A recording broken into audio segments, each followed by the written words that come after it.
But the idea that it's just unhealed women, those are the only ones chasing after the bad boys. No, I'm sorry. I don't think that's the truth at all. You're looking at me like I said something. No. I didn't even say anything. No, you did say what kind of women.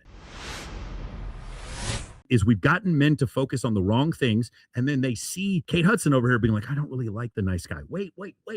That's what you told us, is that you wanted the... It's so asinine. Not for me. I figured this out 25 years ago. For my clients, these guys were just sitting there. They were sold a bill of bullshit, told how they would get a girl by getting the master's degree, wearing the pull down, whatever it's called, the the button down, going to the right country club, having the right friends, going to the right college, and then they would deserve a good girl because of that, because that's what Disney told them. That's what Disney, and my whole point was, then I see a bunch of dudes who, like, you know what? They make it a little hard for girls to get their attention. Disney, they play hard to get.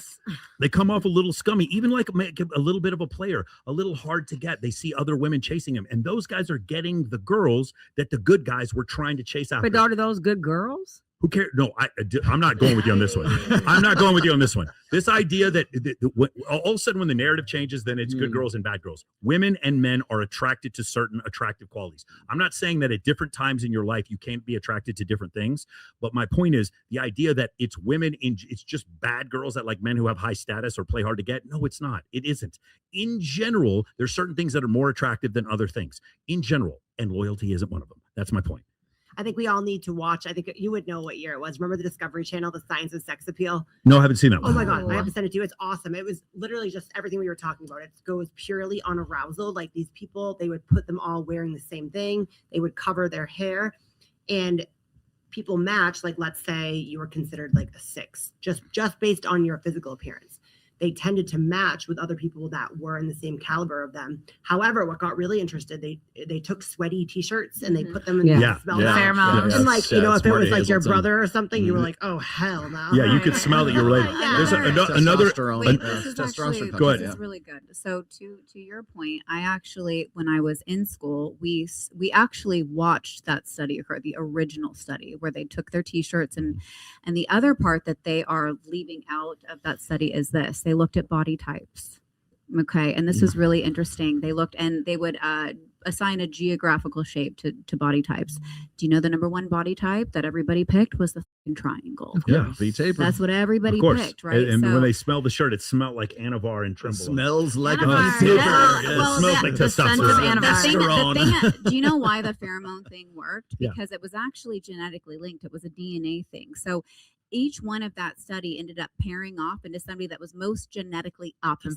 Yes, opposite. That's anytime you have a two-gender species, you want genetic variety. So it was the one that had the most variety is the one that everybody picked. Right. The ones that were most similar were unattractive. Okay, so and that's why birth control messes up the pheromones. So definitely does a lot of stuff like that.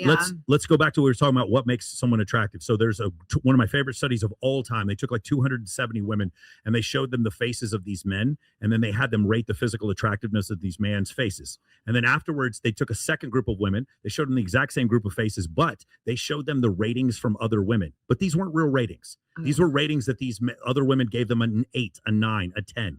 And guess what happened when the women had to rate those second group of men and seeing the other women's ratings? They went higher.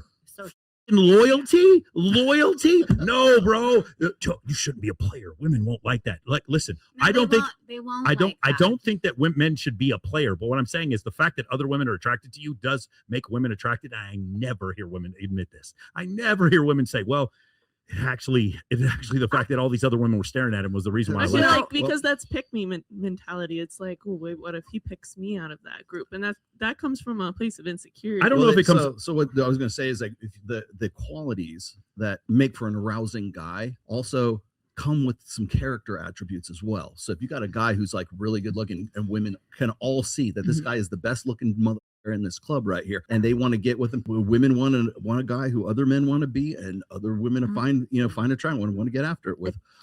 So those characteristics tend to conflict with the characteristics that make him a good long-term prospect. So when we're talking about loyalty is not necessarily sexy, but it's certainly comforting, and it's certainly a part of the long-term security side of things. But it's not going to make him look any hotter when his shirt comes off at the beach. Okay. Right. So those two, the character attributes of the hot guy, who we might say is a narcissist. We might say he's like, he's got a dark triad personality traits just because he looks good, but it might be because women want to get with that one guy, right? Because there's more women that are competing for that guy. So there's a sense of urgency, there's a sense of dread, there's a competition anxiety that goes with that guy.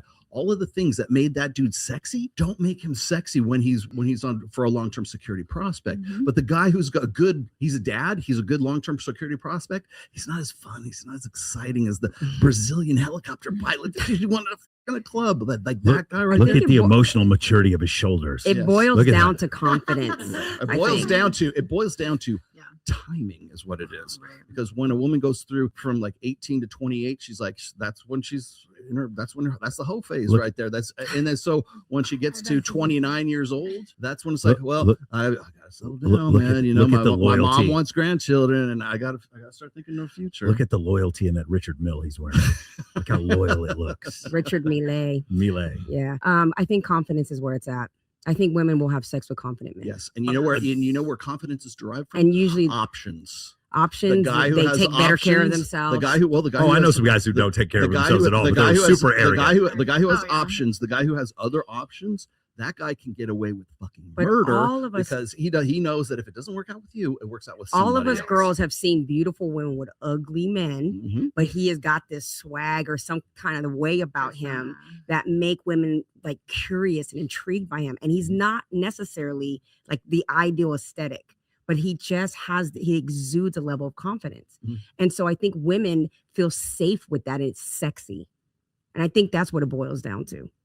I think there's a difference between being confident and being cocky, because a lot of guys are douchebags just because they think they're the shit. Right.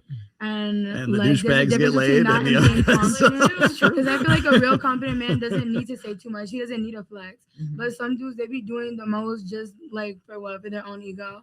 And imagine how he's gonna treat a girl. He's gonna be selfish as Yep. And you'll love him just the same. I definitely Wait, I got one more. Let's Let's speaking of which, here's Hillary Duff, our follow on for this one. That's not really a thing. So you thought it was like almost a red flag that he was too nice. I think I was just like not ready to accept all of that yet. I was like coming out of that, like a long relationship, a divorce. Like I was just like chaotic. Yeah. I think I needed some chaos first. Yes, meeting a nice guy that's actually going to treat Yeah. you well. You're like, wait, can you pause for 2 seconds? Yeah, Let me yeah, get I'll my be shit back. together and I'll come back. Yeah, totally. Okay, wait. So that is what I mean right there. You know, ironically, That's true. Call Her Daddy has the manosphere. it's the feminist just the podcast of manosphere. record that is Yes. actually working against feminism. Like literally, women are going on there and they feel so incredibly comfortable to just say what they're actually feeling that they sound red pilled. Mm. Like that's what's happening on the show. We can show you one girl after another going on there like, yeah, I like when other women want to have sex with my man. Nikki What? Glazer. Yes. Glazer. Like what? Wait, what? She's a She's cuck queen. I We was can't- told we that can't wasn't kink how this is. shame. I was told that you need to be nice, and they have one movie star after another going up there and being like, I need a little bit of chaos in my life right now. I need. Is it because they're all damaged? No, it's just the human condition. It's not damaged. It's just the human condition. We want what we can't get. And it doesn't mean that we're going through some psychological trauma, or maybe we all have trauma. Maybe that's what it is. But the idea that it's just unhealed women, those are the only ones chasing after the bad boys. No, I'm sorry. I don't think that's the truth at all. You're looking at me like I said something. No. I didn't even say anything. No, you did say what kind of women. I have an opinion about it, but it doesn't matter. It's too long Can winded. we do this one?